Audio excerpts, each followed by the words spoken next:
that a substance exists in three primary phases: solid, liquid, and gas. At very high temperatures, it also exists as plasma.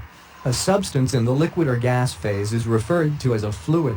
Distinction between a solid and a fluid is made on the basis of the substance's ability to resist an applied shear, or tangential, stress that tends to change its shape. A solid can resist an applied shear stress by deforming, whereas a fluid deforms continuously under the influence of shear stress, no matter how small. In solids, stress is proportional to strain, but in fluids, stress is proportional to strain rate.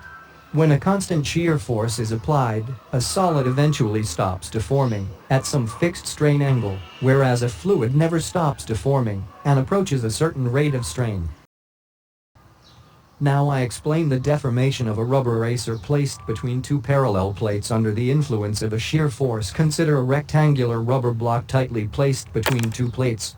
As the upper plate is pulled with a force, F, while the lower plate is held fixed, the rubber block deforms, as shown in this figure. The angle of deformation, alpha, called the shear strain or angular displacement, increases in proportion to the applied force, F. Assuming there is no slip between the rubber and the plates, the upper surface of the rubber is displaced by an amount equal to the displacement of the upper plate while the lower surface remains stationary. In equilibrium, the net force acting on the plate in the horizontal direction must be zero, and thus a force equal and opposite to F must be acting on the plate. This opposing force that develops at the plate-rubber interface due to friction is in this relation, where T is the shear stress and A is the contact area between the upper plate and the rubber. When the force is removed, the rubber returns to its original position. This phenomenon would also be observed with other solids such as a steel block, provided that the applied force does not exceed the elastic range.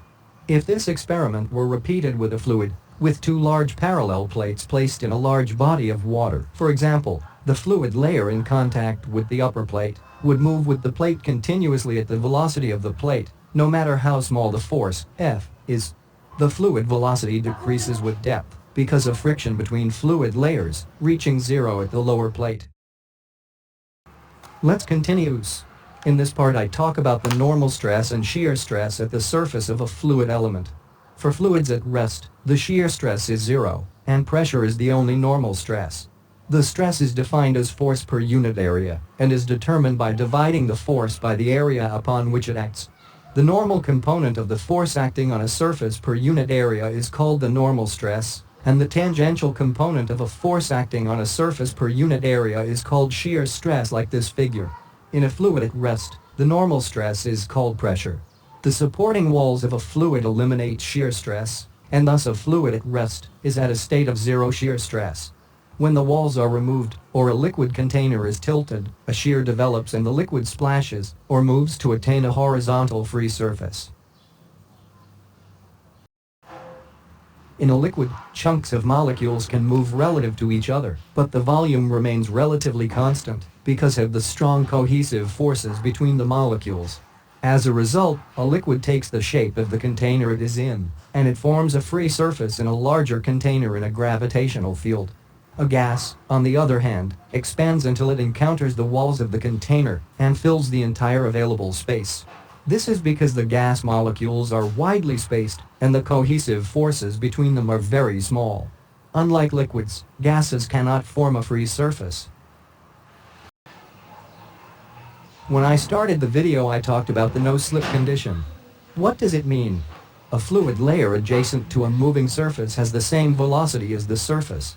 A consequence of the no-slip condition is that all velocity profiles must have zero values with respect to the surface at the points of contact between a fluid and a solid surface. Another consequence of the no-slip condition is the surface drag, which is the force a fluid exerts on a surface in the flow direction.